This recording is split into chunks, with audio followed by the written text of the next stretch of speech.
Ainda era madrugada quando um grupo de aproximadamente 250 pessoas chegou sorrateiramente às margens da MG 133, em Coronel Pacheco. Carregavam bandeiras vermelhas, enxadas e ferramentas improvisadas. O destino? A Fazenda Liberdade, uma propriedade particular produtiva, conhecida na região pela sua pecuária de qualidade e pelo fornecimento de leite para laticínios. O dono da fazenda, um policial aposentado, sempre manteve suas terras bem cuidadas, garantindo emprego para trabalhadores locais. Mas, naquela noite, tudo mudou.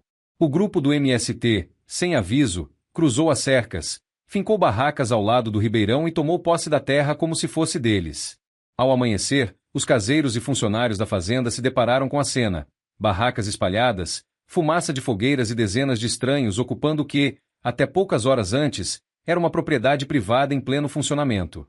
Um dos funcionários, assustado, pegou o telefone e ligou imediatamente para o patrão. Doutor, tem um monte de gente aqui. Eles estão invadindo tudo. Do outro lado da linha, a resposta foi curta e direta. Segura firme. Tô chegando. Mas o que o MST não sabia era que o dono da fazenda não era qualquer um, e que ele não deixaria barato essa invasão. O sol já começava a iluminar os campos quando um rugido distante cortou o silêncio da manhã. Um motor potente avançava pela estrada de terra, levantando poeira enquanto se aproximava da entrada da fazenda. Era uma caminhonete preta, imponente, e dentro dela estava o dono da terra, Miguel Monteiro, policial aposentado, homem duro, acostumado a lidar com criminosos, e que jamais aceitaria ver sua propriedade ser tomada por invasores. Ao chegar, Miguel reduziu a velocidade e observou o cenário à sua frente. O MST já havia erguido dezenas de barracas. Homens e mulheres transitavam pelo terreno como se já fossem donos do lugar. Alguns carregavam enxadas, outros seguravam bandeiras vermelhas, e um grupo mais afastado discutia o próximo passo: começar a plantar e justificar a ocupação como reforma agrária. Miguel respirou fundo. Ele conhecia essa história. Já tinha visto fazendas vizinhas passarem pelo mesmo problema: invasão, alegação de terra improdutiva, pressão política e, no final, o verdadeiro dono sendo tratado como vilão. Mas aqui a história seria diferente. Ele desceu do carro e caminhou até a entrada, onde foi recebido por um dos líderes da ocupação. Um homem de boné vermelho e colete surrado, que abriu um sorriso cínico ao vê-lo. Bom dia, companheiro. Estamos aqui para lutar pela terra, disse o invasor, sem nem tentar disfarçar.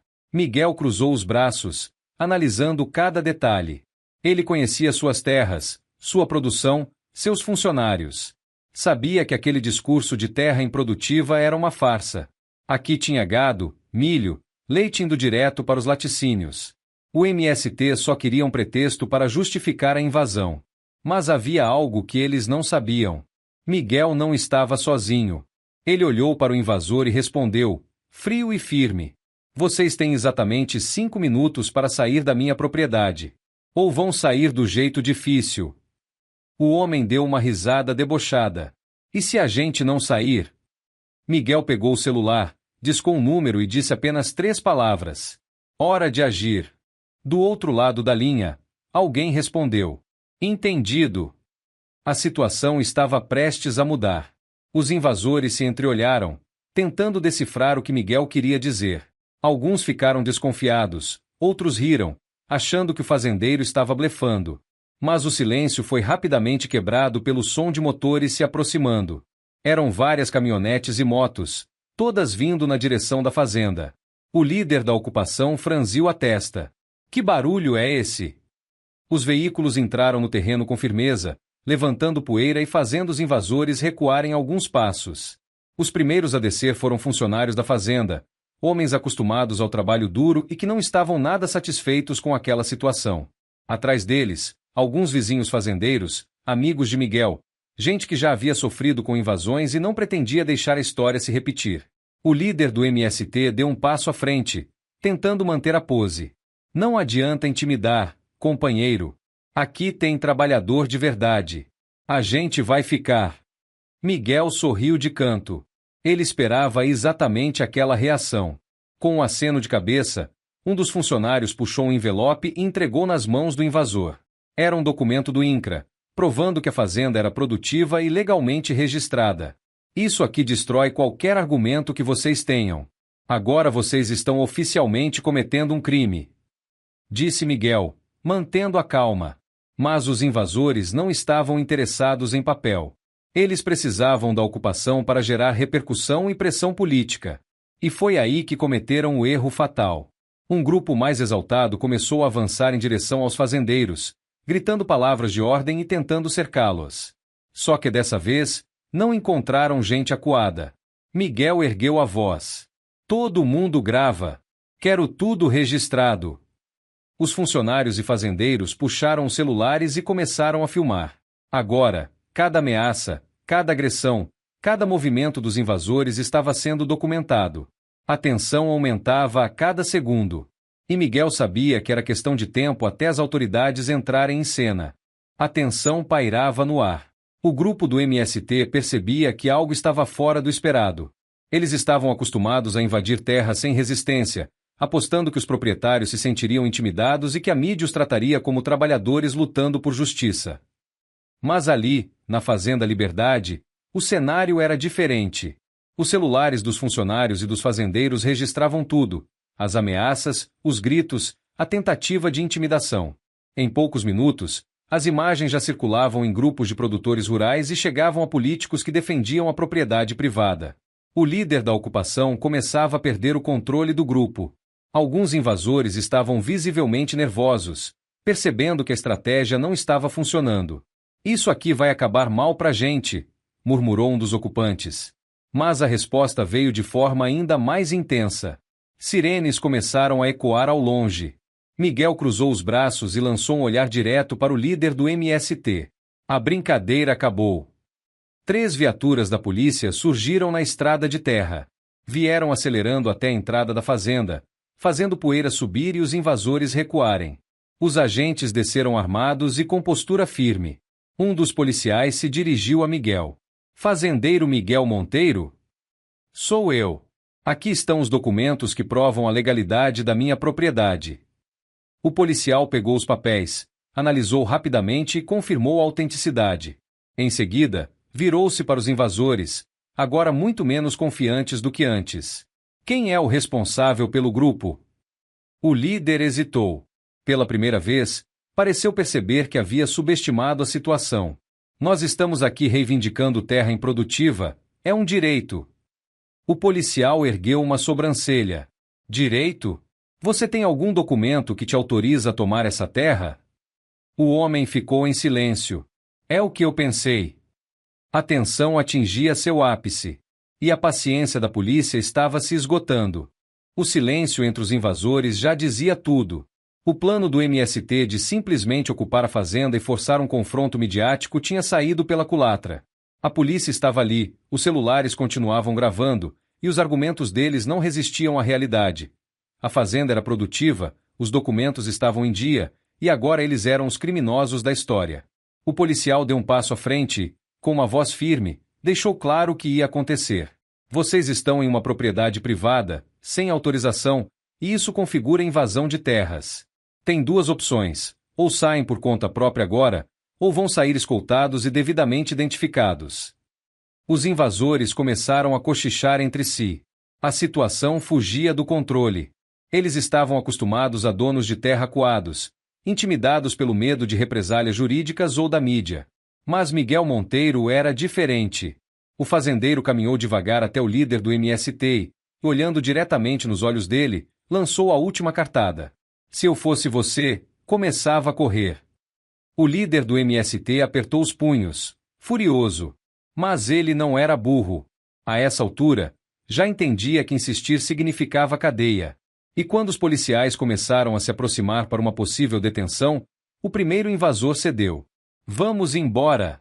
Gritou um deles, já pegando sua mochila. O grupo começou a se dispersar.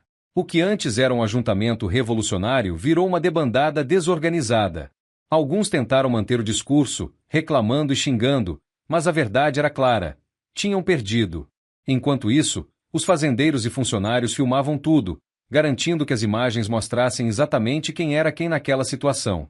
Os invasores recolheram o que puderam, mas deixaram para trás um rastro de sujeira, lixo e barracas abandonadas. Não tinham vindo para produzir, tinham vindo para tomar. Mas não deu certo. E para piorar ainda mais a situação deles, Miguel tinha um último movimento a fazer. Ele olhou para um dos policiais e perguntou, sem pressa: "Eles vão embora assim, sem nenhuma consequência?" O policial sorriu de canto. "Quem disse que vão embora ilesos?" Os invasores do MST tentavam sair o mais rápido possível, mas não sabiam que Miguel tinha um último trunfo. Enquanto desmontavam as barracas às pressas, uma viatura extra chegou ao local. Desta vez, não era apenas a polícia local, mas oficiais responsáveis por crimes contra o patrimônio e ordem pública. O líder do MST percebeu a movimentação e ficou inquieto. Agora, não era mais só uma questão de serem expulsos da fazenda. O policial que comandava a operação pegou um rádio e confirmou: "Identificação dos principais envolvidos confirmada. Vamos proceder com as detenções." A fala fez o grupo congelar. Eles achavam que bastava fugir e tudo ficaria por isso mesmo. Mas não. Cada um dos invasores mais exaltados já estava registrado nos vídeos e fotos. Cada ameaça, cada dano à propriedade, cada tentativa de intimidação estava documentada. Os agentes começaram a chamar os mais agressivos pelo nome. "Fulano de tal, você está detido por invasão de propriedade e dano ao patrimônio." Alguns tentaram argumentar, dizendo que era uma luta por direitos, mas o policial foi direto. "Vocês têm todo o direito de protestar, mas não de invadir propriedade privada produtiva. Agora, vão responder na justiça." 2 invasores foram algemados ali mesmo. Os outros não quiseram pagar para ver. Pegaram o que puderam e saíram correndo feito baratas assustadas. Miguel, de braços cruzados, observava a cena sem dizer nada. Sabia que, dali em diante, a justiça seguiria seu curso. Mas antes de os policiais levarem os detidos, ele se aproximou do líder do MST e falou calmamente: "Da próxima vez, escolham melhor o alvo. Aqui, vagabundo não se cria." O homem abaixou a cabeça, sem resposta. As viaturas deram partida, levando os detidos. Os demais fugitivos do MST já sumiam pela estrada de terra, sem olhar para trás. A Fazenda Liberdade estava livre novamente. Mas Miguel ainda tinha um último acerto de contas a fazer. Com os invasores expulsos e alguns detidos, Miguel Monteiro tinha um último recado a dar. A fazenda estava segura, mas ele sabia que essa não seria a última tentativa do MST. Eles sempre voltavam, sempre procuravam outro alvo, sempre tentavam distorcer a história para se fazerem de vítimas. Por isso, naquela mesma tarde, ele reuniu seus funcionários e os fazendeiros vizinhos. Era hora de garantir que aquilo nunca mais acontecesse. Subiu na carroceria de uma caminhonete, olhou para os homens e mulheres que trabalhavam na fazenda e falou alto e claro: "Isso aqui não é terra abandonada. Isso aqui é suor, trabalho e sustento de famílias. Se eles acham que podem tomar o que é nosso, hoje aprenderam da pior forma que não podem." Os funcionários aplaudiram. Sabiam que Miguel não era só um patrão, era um homem que protegia seu povo e sua terra. Ele continuou: "Agora, vamos reforçar as cercas, instalar câmeras e garantir que essa gente nunca mais tente nada aqui. E quem tentar, vai ser recebido da mesma forma, com a lei e com a verdade do nosso lado." Os fazendeiros vizinhos concordaram. A partir daquele dia, decidiram formar um grupo de segurança rural. Um sistema de vigilância, comunicação direta com as autoridades e união entre os produtores para garantir que ninguém mais caísse na armadilha do MST. No fim do dia, Miguel pegou um café, sentou-se na varanda e observou suas terras. O gado pastava tranquilo, os funcionários retomavam suas atividades e a poeira da invasão já era coisa do passado. Ele pegou o celular e abriu as redes sociais. Os vídeos da expulsão do MST estavam viralizando. A verdade estava sendo mostrada, sem manipulação. Sorriu satisfeito e murmurou para si mesmo: "Aqui, quem manda é o dono. E sempre será assim."